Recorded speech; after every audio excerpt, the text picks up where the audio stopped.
Informasi terkini mengenai kasus pembunuhan ibu kandung oleh anak kandungnya di Lampung. Bergabung bersama kami Kabid Humas Polda Lampung Kombes Pol Zawani Pandra Arsyad. Selamat siang Pak Pandra. Ya, selamat siang Helen, selamat siang para pemirsa berita satu di mana berada. Ya, Pak, bagaimana perkembangan terkait dengan penyidikan pembunuhan ini, Pak? Ya, baik. Jadi kejadian yang terjadi pada hari Minggu tanggal 9 Oktober 2022 lalu di mana menimpa seorang wanita berusia 60 tahun atas nama korban Maiba binti Mauling yang terjadi di wilayah hukum Polres Lampung Utara, tepatnya di desa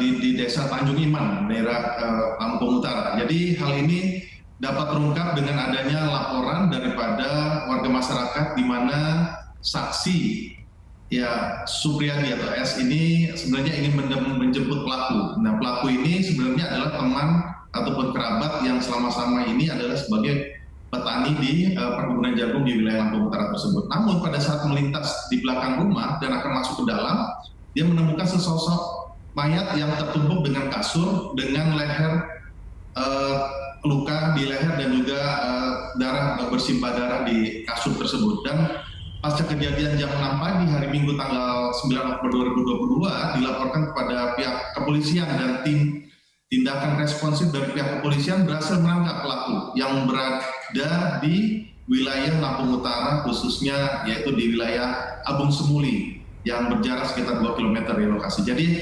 keberhasilan tim TK 308 Polres Lampung Utara berhasil menangkap dalam waktu 1 jam.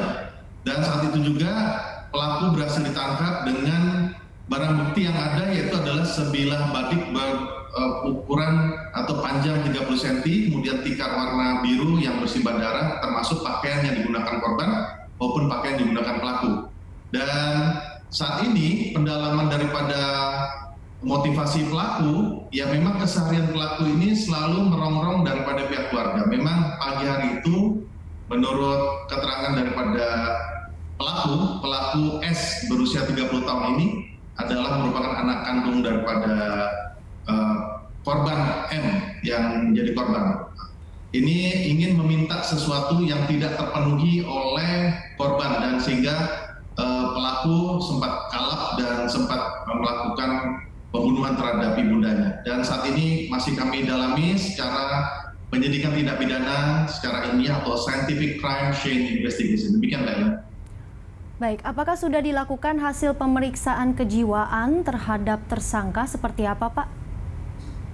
Ya, jadi memang kami melakukan penyidikan karena proses kasus ini tengah berjalan. Karena kejadian baru hari Minggu tanggal 9, sekarang adalah tanggal 11 hari Selasa.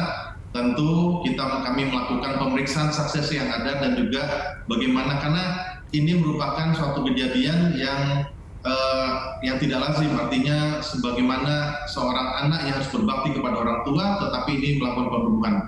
Kami juga saat ini tengah melakukan pemeriksaan secara psikologi, tetapi secara tutur kata yang disampaikan dalam berita acara pemeriksaan dan pengakuan yang disampaikan itu adalah sesuai dengan berita acara pemeriksaan. Artinya kami tetap on the track, namun kami juga menggunakan bantuan teknis guna merampungkan berkas perkara yang tentunya agar adanya kepastian hukum sebagaimana tujuan hukum, yaitu adanya rasa keadilan, kepastian hukum, dan adanya kemanfaatan. Sebagaimana pasal yang dipersangkakan yaitu pasal 338 pembunuhan, yaitu barang siapa dengan sengaja menghilangkan nyawa orang lain dengan tindakan pembunuhan dengan ancaman hukuman bisa sampai dengan hukuman 15 tahun, bahkan bisa di 340 apabila nanti terbukti adanya pasal perencanaan yang disiapkan tadi.